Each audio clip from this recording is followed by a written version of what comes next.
चंचल नाम की बहुत ही खूबसूरत औरत, जो कि देखने में मानो ऐसा लगता था देखे ही चले जाओ उसको, वह अपने ड्राइवर के साथ, ड्राइवर का नाम कैलाश होता है, आगरा से यानी कि अपने ससुराल से अपने मायके जा रही थी। और मायके जाना था उसको जयपुर, तो जयपुर के लिए गाड़ी रवाना कर दी जाती है। रास्ते में चलते चलते अब वह जो लड़की होती है, औरत जिसका नाम होता है चंचल, वह अपनी सहेली के घर रुकना चाहती है क्योंकि उसकी सहेली का घर बीच रास्ते में पड़ता था। और फिर वहाँ पर गाड़ी रोकी जाती है और उससे बातचीत करने में अब शाम हो जाती है और फिर शाम के समय वह फिर से जयपुर की तरफ रवाना हो जाते हैं। लेकिन दोस्तों अब भरतपुर आ चुका था और भरतपुर आने के बाद अब रात हो जाती है। अब एकदम से ये जो महिला होती है चंचल, ये कहती है कि अरे अब आगे नहीं चलेंगे, रात हो चुकी है, कोई अच्छा सा होटल देखो, यहीं पर रुकेंगे। और फिर एक अच्छा सा आलीशान होटल देखा जाता है, उसमें कमरा बुक करवाया जाता है और वहीं पर वह रुक जाती है। जो ड्राइवर होता है कैलाश, वह उसका सामान गाड़ी में से निकाल करके होटल के कमरे में लगातार रख रहा था। और फिर जब सामान रख जाता है तो वह कहता है, मैम साहब आप यहाँ पर आराम करिए, मैं अपना गाड़ी में जाकर सोता हूँ। लेकिन एकदम से वह जो मैम साहब होती है ना, जिसका नाम चंचल होता है, वह ड्राइवर का हाथ पकड़ लेती है और ड्राइवर का हाथ पकड़ करके उसको बेड पर अपने पास अपनी बगल में बिठा लेती है। ड्राइवर हैरान था कि ये मैडम क्या कर रही हैं, लेकिन इतने में ही मैडम कहती है बैठो, आराम से बैठो और मुझे तुमसे कुछ बात करनी है। अब वह ड्राइवर कहता बताओ क्या बात करनी है जी। अब वह कहती है कि देखो बात तो कुछ नहीं, मेरे लिए ड्रिंक लेकर आओ। मतलब बात बदल जाती है, हिम्मत तो कर रही थी कहने की, लेकिन हिम्मत हार करके फिर बात बदल देती है। ड्रिंक वगैरह लेकर आओ और तुम खाना यहीं पर खा लेना बेड पर बैठकर मेरे साथ। अब ड्राइवर ने ऐसा कभी किया नहीं था, वह थोड़ा अचंभे में था, पूछता है मैडम क्या बात है। वह कहती है नहीं ऐसी कोई बात नहीं है, थोड़ा बाहर आए हैं तो थोड़ा खुलकर रहो तुम। और फिर ड्रिंक मंगाई जाती है और फिर खाना भी आ जाता है और दारू के नशे में अब मैडम उसको वहीं पर बिठाए रखती है और कहती है कि तुम आज मेरे ही बेड पर सोओगे। और वह उसका हाथ पकड़ लेती है और पहले वह हाथ पकड़ के उसके सामने रोने लगती है। ड्राइवर कहता है मैडम क्या हुआ, आप रो क्यों रही हैं। मैडम कहती है कि मैं क्यों ना रोऊं, मेरा उस दुनिया में है ही क्या, मुझे खुशी ही कौन सी मिली है। जब से मैंने शादी की है तब से मैंने दुख तो झेले हैं। लोग मुझे बांझ कहते हैं, मेरे सामने अगर मैं किसी के सामने भी आ जाऊं तो लोग वापस घर में चले जाते हैं और फिर 10 मिनट के बाद निकलते हैं कि कहीं कोई बुरा ना हो जाए, जैसे बिल्ली के रास्ता काटने पर लोग रुकते हैं। अब बताओ मेरा कोई जीवन है। अब यहाँ पर वह कहती है कि देखो तुम्हें पता है मेरी शादी को 4 साल गुजर चुके हैं और 4 साल में मुझे कोई बच्चा पैदा नहीं हुआ है और मेरा बच्चा अब तक 3 साल का तो हो ही जाता अगर टाइम पर पैदा हो जाता। तो मैं बच्चा पैदा करना चाहती हूँ और तुम्हें पता होगा शायद तुम्हारे जो मालिक हैं उनके बस का कुछ है नहीं। अब तो ड्राइवर एकदम से कह देता है हाँ मालकिन, ड्राइवर का तो मुझे पता है, मैं 10-12 साल से यहाँ पर नौकरी कर रहा हूँ, वो किसी काम के नहीं है। ऐसे लफ्ज़ कहता है वो। शायद हो सकता है कहीं किसी पार्टी में कोई ऐसा काम किया हो जहाँ पर उसकी बात ना बनी हो और ड्राइवर उसके साथ हो, क्योंकि वह उसी मालिक की कार चलाया करता था। अब तो यह बातें इनके बीच में नॉर्मल सी होने लगती हैं। और फिर दोस्तों कैलाश के हाथ को थाम करके वह महिला चंचल बोलती है कि फिर बस तुम ही मेरी मदद कर सकते हो और मेरे पति में कमी है, मुझे बच्चा चाहिए, बस तुम ही हो जो मेरी गोद भर सकते हो। अब यह तो बहुत बड़ी बात थी गोद भरने की। अब यह बात सुन करके जो ड्राइवर होता है वह वहीं पर बैठा हुआ उसकी तरफ देखता रह जाता है और झिझकने लगता है कि मैडम आप ये क्या कह रही हैं, अगर घर वालों को पता लग गया तो बस मेरी नौकरी भी चली जाएगी, 2 रोटी का रोज़गार है, मैं कहीं का नहीं रहूँगा। लेकिन वह बोलती है कि देखो कहीं के कहाँ से रहोगे, यहाँ से कोई बताने के लिए थोड़ी जाएगा, होटल वाले बताने के लिए जाएंगे कि हम एक ही होटल में रुके थे। तो मेरी अगर ख्वाहिश तुम पूरी कर देते हो तो मैं तुम्हारा एहसान ज़िंदगी भर नहीं भूलूंगी, क्योंकि मेरे पति का बस का नहीं है और मुझे बच्चा चाहिए, मैं परेशान हूँ। सास ताने मारती है और इधर उधर पड़ोस के लोग ताने मारते हैं। और उसके बाद दोस्तों शर्म और लिहाज के यहाँ पर पर्दे हट जाते हैं और फिर रात भर कोशिश की जाती है बच्चा ठहराने की, बच्चा पैदा करने की। और उसके बाद सुबह जब वो उठते हैं तो दोनों फ्रेश थे, दोनों के चेहरे पर एक अलग ही मुस्कान थी, एक शांति थी कि भाई आज बड़ा मज़ा आया। और उसके बाद वह आगरा से फिर निकल जाते हैं आगे की तरफ और उसके बाद दोस्तों वह अपने गंतव्य स्थान की ओर निकल जाते हैं। अब जो महिला होती है वह यह भी कहती है कि ये काम तुम्हें कैलाश तब तक जारी रखना होगा जब तक मेरी गोद हरी ना हो जाए। अब यह बात जब उसने कह दी थी तो ड्राइवर कहता क्यों नहीं मैडम, बिल्कुल मैं तब तक जारी रखूँगा, लेकिन आप ये बताइए कि अगर हम घर में कभी ऐसा कांड कबाड़ा करेंगे और किसी को पता लग गया तो तो महिला कहती है नहीं नहीं ऐसा कैसे करेंगे, हम आराम से जांच पड़ताल करके और अच्छी तरह से यहाँ पर काम तमाम किया करेंगे, या फिर बाहर घूमने के बहाने किया करेंगे, मेरी गोद हरी कर दो, बस ये तुम्हारे ऊपर जिम्मेवारी है। अब उसके बाद ये काम चलने लगता है, इनका सालों साल चलता है। लेकिन दोस्तों उसके बाद जो यहाँ पर होता है ना, वो कहते हैं ना अति का बहुत बड़ा विनाश होता है। जो इंसान अति करने लगता है तो अति की लत बहुत बुरी होती है। पूरी कहानी देखिएगा, बड़ी ही दिलचस्प कहानी है, और इसको सुनने के बाद शायद आपको थोड़ा सा सीखने को मिले कि परिवार के अंदर ऐसे लूप होल नहीं होने चाहिए जैसे इस कहानी के अंदर परिवार के अंदर लूप होल था। नमस्कार, मैं हूं सुदेश कुमार और तिरछी बात चैनल में आपका स्वागत है। दोस्तों यह घटना उत्तर प्रदेश के आगरा के अंदर घटित होती है, जहां पर चंचल नाम की एक औरत रहा करती है, देखने में बहुत ही सुंदर खूबसूरत, और उसके माता पिता हैं, उसके 2 भाई हैं, दोनों भाई शादीशुदा हैं। और चंचल जब से जवान हुई है तब से उसके चारों तरफ लड़के मंडराने लगते हैं, लेकिन वो किसी को भाव नहीं देती है और अपने आप को सेफ रखती है। और उसके जो माँ बाप होते हैं उसकी शादी की चिंता करते हैं और उसके विवाह के लिए एक लड़का ढूंढते हैं, जिस लड़के का नाम होता है संजय कुमार, और जो कि डॉक्टर होते हैं। अब तो यहाँ पर इस लड़की चंचल के लिए शादी के लिए एक लड़का संजय कुमार ढूंढा जाता है जो कि डॉक्टर है, और धूमधाम से इन दोनों की शादी करवा दी जाती है। शादी होने के बाद जब चंचल दुल्हन बन करके अपने ससुराल आती है तो सास ससुर और बाकी आस पड़ोस के लोग भी यही कहते, भाई देखो कितनी सुंदर बहू है। इस तरह से चर्चाएं हुआ करती। सास भी कह दिया करती कि सुंदर बहू क्यों नहीं होगी, आखिर मेरी बहू है। इतना लाड इसके ऊपर किया करते थे और खूब इसको मान सम्मान आदर इज्जत सब कुछ दिया करते थे।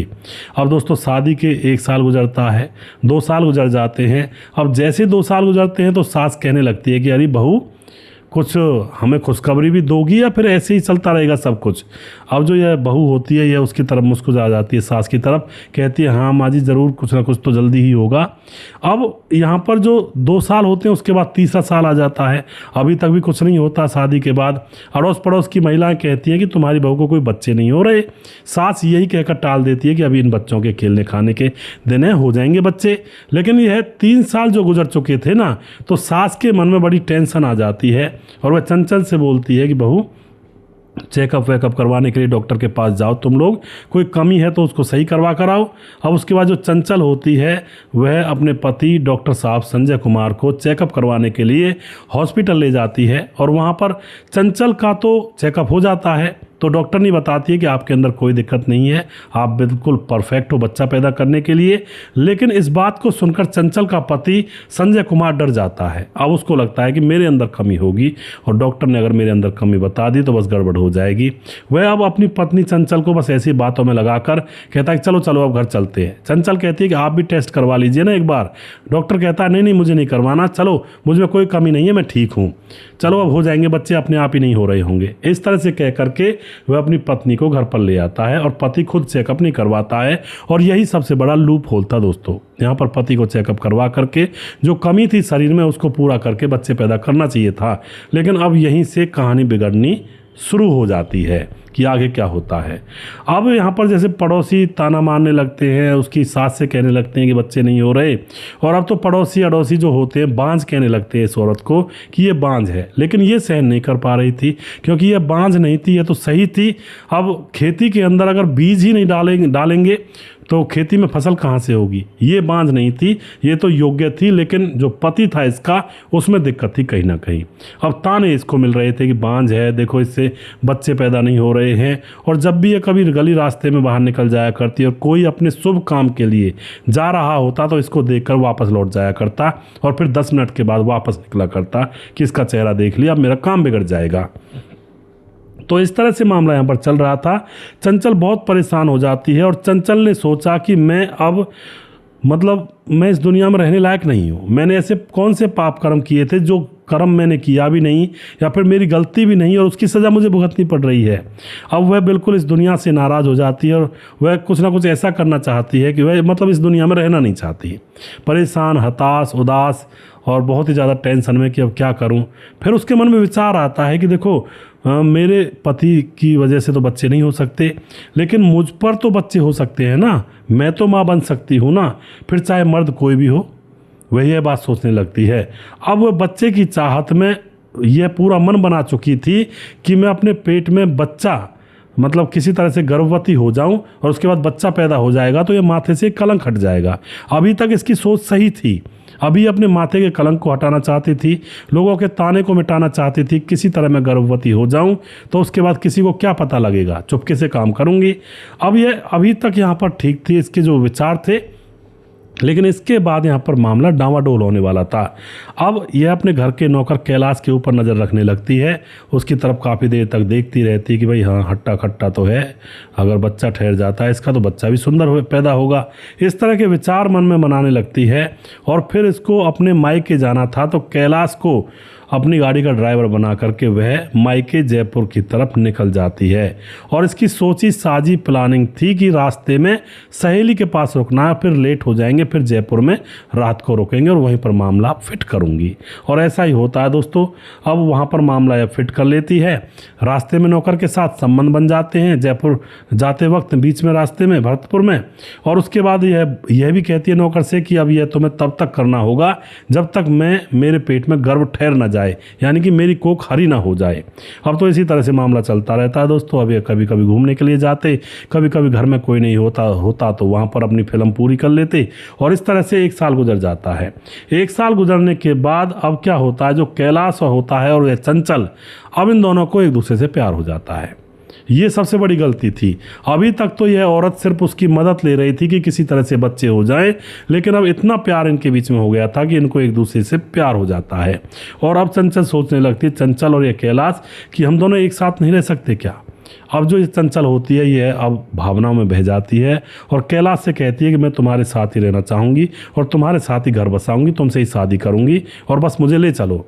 जबकि जिस घर में रह रही थी वहाँ पर जो पति था वह डॉक्टर था, पैसे देने की कोई कमी नहीं थी, कोई टेंशन नहीं थी। और अब यह खाई में गिरने के लिए जा रही थी। अरे एक ड्राइवर ही तो था, वो कितना कमा लेगा, कितनी पूर्ति पार देगा इसकी। लेकिन कहते हैं ना, जो पेट तक भरे रहते हैं ना लोग, वही इधर उधर की फालतू की मतलब सोच बनाते हैं, इधर उधर कर्म कांड करने की। तो ऐसी ही फालतू की सोच अब इस औरत के मन में चलती है और फिर यह कैलाश को लेकर के दिल्ली फरार हो जाती है। जब ये फरार हो जाती है, सबको पता लग जाता है, तो घर वालों ने बिल्कुल इससे मुंह मोड़ लिया था, इसका पता भी नहीं निकाला। क्योंकि भाई ससुराल में तो ये मच गया था कि भाई ड्राइवर को लेकर भाग गई, कितनी बुरी बदनामी है। घर की बहू अपने ड्राइवर नौकर को लेकर के भाग जाए, कितना बुरा उस परिवार के साथ होगा। सोचने की बात है। आजकल लड़के और लड़कियां आज़ादी के नाम पर उल जलूल हरकतें करते हैं, लेकिन ये कोई आज़ादी नहीं होती। ये एक मतलब कहते हैं, अब क्या कहूँ इसको, मैं कुछ कह भी तो नहीं सकता। तो अब यहाँ पर दोस्तों मायके वालों ने भी और इसके ससुराल वालों ने भी बिल्कुल इसकी तरफ से मुंह मोड़ लिया कि अब हम इसको फ़ोन भी नहीं करेंगे, ये इस तरह से भागी तो अपनी ज़िंदगी अपने आप जिएगी। और फिर ये दिल्ली पहुँच जाते हैं अपने एक दोस्त के यहाँ पर। कैलाश का दोस्त था और उसकी पत्नी थी शोभा। शोभा देखने में बहुत ही सुंदर थी। अब वहाँ पर पहुँच जाते हैं, वहाँ पर रहते हैं, कमरा किराए का लेते हैं। और यह जो शोभा होती है, इससे जब बातचीत करती है चंचल, तो अब चंचल को एक और राज नया पता चलता है। अब तक चंचल को कैलाश ने बताया था कि उसकी शादी नहीं हुई है, वह कमा रहा है और तुम्हारे साथ शादी करूंगा मैं। लेकिन वहाँ पर पता लगता है कि इसने तो शादी भी की है, इसके बच्चे भी हैं। अब यह बहुत बड़ा झटका था उसके दिमाग पर। अब तो यहाँ पर जो कैलाश होता है उससे लड़ाई झगड़ा करती है कि तुमने मुझे धोखे में रखा, और वह कहता है नहीं नहीं मैं शादी तुमसे करूँगा। तो वह कहती है ठीक है, अब मैं जाऊँ भी कहाँ, तो शादी तुम्हें अभी करनी होगी। और फिर वह दोस्तों अभी जा कर के कोर्ट मैरिज कर लेते हैं, जो कि बिल्कुल गैर कानूनी थी, क्योंकि पहली पत्नी अभी थी कैलाश की। तो कोर्ट मैरिज कर लेते हैं, गैर कानूनी भले हो, उससे कोई मतलब नहीं था उस टाइम इनको। और उसके बाद दोस्तों ससुराल मायके वाले इनको बिल्कुल पूछते नहीं है, देखते भी नहीं है, पल्ला झाड़ लेते हैं अपनी तरफ से। अब यह देखती है कि एक कमरा है बस रहने के लिए, और यह जो कैलाश है ये किसी फैक्ट्री में 12,000 की नौकरी लग गया है, बस यही है। अब क्या करेंगे, अब रहेंगे कैसे, शौक पूरे कैसे होंगे, क्योंकि उसको तो मौज मस्ती लेने की आदत थी ना। बड़े बड़े होटलों में रुकती, कहीं जाती, बड़ी गाड़ी से मायके जाती, अरे बड़े बड़े शौक थे। अब एक कमरा है बस, एक साड़ी है, 1-2 साड़ी जो भी लेकर आई थी, उसके अलावा कुछ नहीं है, ना पैसा है ज़्यादा कुछ, थोड़े बहुत गहने वगैरह जो पहन कर आई थी वही हैं। अब करे तो करे क्या। अब ये अपने पति कैलाश से कहती है कि मैं ब्यूटिशियन का काम सीख लेती हूँ, और उसके बाद ब्यूटिशियन का काम सीखती है। इसका पति जैसे तैसे इसको पैसे देता है और फिर एक दुकान में, ब्यूटिशियन की दुकान में जॉब कर लेती है। वहाँ पर लड़के भी आया करते थे, लड़की भी आया करती थी पार्लर में, ब्यूटी पार्लर में। और उसके बाद दोस्तों अब यहाँ पर यह काम करने लगती है, और पर सोचती है कि क्या मुझे कैलाश खुश रख पाएगा। अब मुझे कमाना पड़ रहा है। मैं अपने ससुराल में तो मज़े से रहती थी, एक इशारे पर नौकर चाकर खाना बनाते, झाड़ू पोछा लगाते, काम करते, मैं तो आराम से बेड से नीचे भी नहीं उतरती थी। अब मुझे नौकरी करनी पड़ रही है, ये कैसा प्यार हो गया। उसको अकल तो आ रही थी, लेकिन अब पछताए होत क्या जब चिड़िया चुग गई खेत। वो सोचती है कि क्या वह मुझे खुशी दे पाएगा। इन विचारों से घिरी रहती। अब इसके ब्यूटी पार्लर में पुलकित नाम का लड़का आया करता था, जो थोड़ा अमीर था, देखने में पैसे वैसे सही थे, गाड़ी से आया करता था। तो अब पुलकित की तरफ ये फिसलने लगती है और उससे बातचीत होने लगती है, नंबर आदान प्रदान हो जाते हैं और अब चंचल पुलकित के साथ प्यार प्रसंग रचाने लगती है, संबंध बनाने लगती है, मौज मस्ती करने लगती है। और फिर ये प्लानिंग करते हैं कि हम दोनों शादी करेंगे। यानी कि अब ये कैलाश को छोड़ने वाली थी, दोनों शादी करेंगे, पूरी प्लानिंग हो चुकी थी। अब कैलाश देखता है कि इसके हाव भाव बदल गए हैं। शाम को जैसे एक साथ सोते हैं तो यह बिल्कुल मुंह फेर कर सो जाया करती, कोई बात भी नहीं किया करती, ना ही खाना कोई अच्छी तरह से मन भर के बनाया करती। तो अब कैलाश समझ जाता है कि ज़रूर इसकी ज़िंदगी में कोई और भी आ गया है और उसके बाद वह इधर उधर छुप छुपा करके पता लगा लेता है कि यह तो एक पुलकित नाम के लड़के से मिलती है, उसके साथ ओयो में घुस रही थी एक दिन। तो कैलाश समझ जाता है कि भाई इसने कोई और पकड़ लिया है और के चक्कर में है। और फिर एक दिन क्या होता है दोस्तों, कैलाश इस चंचल को लेकर के जिस कमरे में रह रहा था ना, उस कमरे पर ताला लगा हुआ था। यह वहाँ से पता नहीं कहाँ गायब हो गए थे। कमरे का ताला लगा हुआ था। कैलाश का दोस्त रूम पर आता भी है, लेकिन रूम पर तो लॉक लटका हुआ था ताला। अब 2 दिन गुजर जाते हैं। 2 दिन के बाद रूम में से बदबू आनी स्टार्ट होती है। अड़ोस पड़ोस के जो कमरे वाले थे वो खाना भी बनाते, खाना भी नहीं खाया जा रहा था, इतनी बुरी दुर्गंध उनको आने लगती है। अब तो मामला गंभीर हो चुका था और आपको पता है आजकल के लोग तो बहुत चालाक है, यूट्यूब वगैरह देखते हैं कि भाई कहीं से अगर बदबू ज़्यादा बुरी आए तो समझो कोई मामला गड़बड़ है। अब वह पुलिस को फ़ोन कर देते हैं कि साहब इस कमरे में से बदबू आ रही है जिसमें ताला लगा हुआ है। पुलिस आती है और वहाँ पर उसका वह दोस्त भी आ जाता है जिसकी पत्नी शोभा थी। दरवाज़ा खोला जाता है, ताला तोड़ा जाता है। अंदर जाकर जब देखा जाता है तो दोस्तों अंदर चंचल की लाश पड़ी थी और उससे बदबू आ रही थी। उसकी जो चमड़ी थी वो गल चुकी थी, लेकिन पहचान में अभी आ रही थी।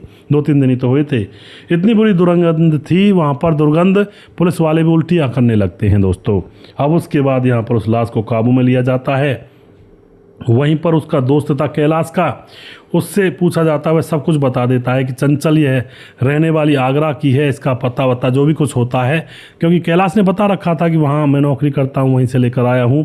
तो सारी चीज़ें पुलिस को बता दी जाती हैं। तो पुलिस उसके मायके वालों का पता निकाल करके, और उसका आधार कार्ड वगैरह में होगा थोड़ा बहुत कहीं से, और उनको फ़ोन करके यहाँ पर बुला लेती है। मायके वालों ने दिल में से तो निकाल दिया था, लेकिन जब बेटी मर ही चुकी है तो थोड़ा माँ बाप तो होते ही हैं, चाहे बेटा बेटी कुछ भी करे, फिर भी उनके मन में एक अलग ही, माँ बाप के मन में अलग ही बच्चों के प्रति एक प्यार होता है। तो ससुराल वाले तो आते नहीं हैं और मायके वाले माँ बाप वहाँ पर आ जाते हैं। आकर के लाश को देखते हैं, बहुत बुरी कंडीशन में थी, लेकिन अब करे भी तो करे क्या, माँ बाप यही कहते कर्मों का फल इसने भुगता है। और उसके बाद दोस्तों यहाँ पर अब मेन बात ये थी कि जो इसकी मौत हुई है वो कैसे हुई है। तो पोस्टमार्टम के लिए भेजा गया था और जब पोस्टमार्टम रिपोर्ट आती है तो पता चलता है कि गोली लगने से इसकी मौत हुई है। और इस कमरे में कैलाश भी इसके साथ रहा करता था, लेकिन फिलहाल कैलाश गायब है, फ़ोन भी उसका स्विच ऑफ है। तो पुलिस अपने गुप्तचरों की मदद से कैलाश को ढूंढ निकालती है। सख्ती से उससे पूछताछ की जाती है कि भाई तुमने उसको क्यों मारा। तो वह एकदम से रोकर कहता, साहब मैं मारना नहीं चाहता था उसको, मैं उसको बिल्कुल मारना नहीं चाहता था, ये तो गलती से हो गया। वह बताता है कि मैंने इसके साथ प्यार के सपने सजोए थे, और जब सजोए थे, जब इसने मुझे अनुमति दी थी, इसने बच्चा करवाने के लिए मुझसे दोस्ती की थी और मैं बच्चा पैदा करवाने के लिए तन मन से इसके साथ लगा हुआ था। लेकिन हम दोनों को प्यार हो जाता है तो मैंने इसके प्रति इतने सपने सजाए थे कि मैं इसके साथ रहूँगा, ऐसे रहूँगा, वैसे रहूँगा। लेकिन इसने मुझे धोखा देना स्टार्ट कर दिया था। यहाँ आने के बाद इसका अफेयर एक पुलकित नाम के लड़के से हो गया था। मैंने इसको समझाया भी, लेकिन ये समझ ही नहीं रही थी और बार बार मुझसे ये कहती थी कि तुम मेरी पूर्ति कर पाओगे क्या, तुमसे नहीं हो पाएगा कुछ भी, मैं तो जाऊंगी ऐसे ही। इस तरह की बातें चल रही थी। अब ये जो कैलाश होता है अपने उसी दोस्त जिसके घर में आकर रुके थे, जिसकी पत्नी का नाम शोभा था, उससे बात करता है कि शराब पी करके यार ऐसी प्रॉब्लम हो चुकी है। इसका दोस्त इसको राय देता है कि देख ऐसा कर, उसको डरा, वो डर के मारे तुम्हारे साथ रहने लगेगी और मेरे पास कट्टा रखा हुआ है देसी, उसको ले जाना और उसको डराना। अब तो यहाँ पर दोस्तों उसको देसी कट्टा दे देता है डराने के लिए शराब के नशे में। ये शराब के नशे में था ही, झूमता झूमता घर पर जाता है, जाकर पहले तो उसको समझाता है, धमकी देता है कि तुम्हें ऐसा नहीं करना चाहिए, मेरे साथ रहोगी तुम। वो एकदम से कह देती है कि तुम होते कौन हो मेरा इतना अच्छा घर था, मैं वहाँ पर आराम से रह रही थी और तुम्हारे साथ प्यार करके मैंने बहुत बड़ी गलती कर दी। वो शान और शौकत, वो आराम, वो इज्जत मुझे कभी नहीं मिल पाएगी पूरे जीवन भर में, और शायद दूसरे जन्म में भी ना मिल पाए जो तूने मेरे साथ ऐसा कर दिया। जबकि दोस्तों दोषी तो वह खुद भी थी, चंचल, उसके मन में चुल मची थी बच्चा पैदा करवाने की। अब तो यहाँ पर वह समझा रहा था, दारू के नशे में झूम रहा था और एकदम से डराने के चक्कर में कट्टे को जेब में से निकाल कर उसके सर पर रख देता है और पता नहीं कैसे कैसे उससे गोली चल जाती है। और गोली चलने के बाद तुरंत वह महिला वहीं पर ढेर, और यह एकदम से इसका नशा टूटता है, ये क्या कर दिया मैंने, और तुरंत वहाँ से अपना बोरिया बिस्तरा बांध के फरार हो जाता है ताला लगा करके। अब यह कहानी पुलिस को बताई थी उस कैलाश नाम के ड्राइवर ने। तो अब दोस्तों यहाँ पर थोड़ा सोचने की बात है, किसी इंसान को कितना भी पैसा मिल जाए, कितनी भी अमीर हो कोई औरत या आदमी, लेकिन जब उसकी बुद्धि अलग अलग चलती है ना, कहते हैं ना बुद्धि भिष्टा खाती है, तो फिर ऐसे ऐसे चक्कर होते हैं, जाने चली जाती हैं इन लव अफेयरों में। ये फालतू के लव अफेयर, फालतू के चस्के मज़े लेने की आदतें, ये बहुत नुकसानदायक होती हैं जीवन के अंदर। क्योंकि यहाँ पर अगर ये औरत अपने पति के साथ बनी रहती, और फिर बहुत सारी IVF टेक्नोलॉजी है, बहुत सारे डॉक्टर, इतने इलाज चले हुए हैं आज के दौर में, भाई बीज रख जाता है और 2-3 लाख ही रुपये लगते हैं बस, और वो अमीर भी थे, तो किसी भी तरह से कुछ भी हो सकता था, यहाँ पर कोई और सॉल्यूशन भी हो सकता था। लेकिन इस औरत ने सोचा कि मज़े भी लूँगी, बच्चे भी पैदा करूँगी, और उसी चक्कर में ड्राइवर के साथ भाग गई और सारा कुछ ख़त्म कर लिया उस औरत ने अपना। किसी का कुछ लेकर नहीं गई, अपना ख़त्म किया, और उस ड्राइवर को भी उसकी करने की सज़ा मिली, वो जेल में चला गया। माँ बाप का क्या लेकर गई, बेचारे रोते रह गए, लेकिन साथ में बदनामी भी झेलनी पड़ेगी जीवन भर। जो बेटी को कृत्य करके गई थी, उसके बेटी के भाइयों और भाभियों को भी बदनामी झेलनी पड़ेगी, जो उसने ऐसा कुकृत्य करके उसने जान गंवाई थी। तो एक इंसान करता है घर के अंदर ऐसा कुकृत्य, और भुगतना पूरे परिवार को पड़ता है। इसीलिए बार बार कहता हूँ भैया, हवस और वासना से दूर रहें, बहुत बुरी चीज़ है। एक बार लत लग गई तो बस इसमें से निकल नहीं पाओगे, बहुत बुरा जाल है, बहुत बुरा जंजाल है। दूर रहें, बिल्कुल एक नंबर का आदमी बनकर रहें, मज़े में ज़िंदगी कटेगी। ऊपर वाले का नाम लें, अपने बच्चों की परवरिश में ध्यान दें, और अपनी पत्नी से प्यार करें, पत्नी अपने पति से प्यार करें, आनंदित हो जाएगा जीवन आपका। सच में ही लोग भी तारीफ करेंगे कि देखो पति पत्नी कितने प्यार से रहते हैं, और सम्मान मिलेगा समाज के अंदर। लेकिन इधर उधर मुंह मारोगे, ना सम्मान मिलेगा, ऊपर से जान भी जा सकती है, जाने का भी खतरा है। और तीसरी बात यह है कि किसी के सगे नहीं बन पाओगे, सबको धोखा ही दोगे ऐसे चक्करों में, क्योंकि झूठ बोलने पड़ते हैं और झूठ बोलने पर धोखा होता है। वीडियो के लास्ट में कुछ भाइयों के नाम लेना चाहूँगा जो हमारे वीडियोस को देखते हैं और हमें खूब सपोर्ट करते हैं। दोस्तों हमारे साथ रवि प्रकाश भाई हैं, जो कि लगातार कमेंट कर रहे हैं, और मैं नाम नहीं ले पाया था भाई का, तो थोड़ा उन्होंने कहा था कि भाई मेरा नाम ज़रूर लें, काफ़ी कमेंट पढ़ करता हूँ मैं। तो रवि प्रकाश जी आपका बहुत बहुत धन्यवाद। साथ में शौकत अली हमारे भाई लगातार कमेंट करते हैं, दिल्ली के रहने वाले हैं, लगातार बने रहते हैं, भाई का बहुत बहुत धन्यवाद करता हूं। उसके बाद शेरा अहमद कमेंट करते हैं, समाधान पाटिल जलगांव महाराज से कमेंट करते हैं, राम गोसाई कमेंट करते हैं, सुजीत कुमार कमेंट करते हैं, और उसके साथ भीमदत्त जोशी कमेंट करते हैं, सुमेर एस कमेंट करते हैं, प्रताप राज शर्मा, विमल कुमार, प्रवीण बघेल से पुरी से, अम्बेडकर वादी उत्तमा राग मेघवंशी, पवन कुशवाहा, विमलेश कुमार, लक्ष्मण ढेलू कमेंट करते हैं, रजत सैनी हैं, उदय नारायण कमेंट करते हैं, गुरप्रीत सिंह कमेंट करते हैं, सूरज डी और लगातार कमेंट करते हैं, फिजी से, राम मोहम्मद यासीन लाहौर पाकिस्तान से, राधेश्याम शर्मा सिरसी जयपुर राजस्थान से, राजकिशोर चौरसिया महाबलेश्वर महाराज से, छगनदास खारडावान राजस्थान से, और दुर्योधन भाई कमेंट करते हैं, सुशील चौधरी हमारे भाई लगातार कमेंट करते हैं, और जिस भाई का नाम अभी भी रह गया है उस भाई का नाम अगली वीडियो में जरूर लूँगा। अगला वीडियो बहुत जल्दी फिर से लेकर आऊँगा, तब तक आप खुश रहें, सावधान रहें। जय हिंद, जय भारत।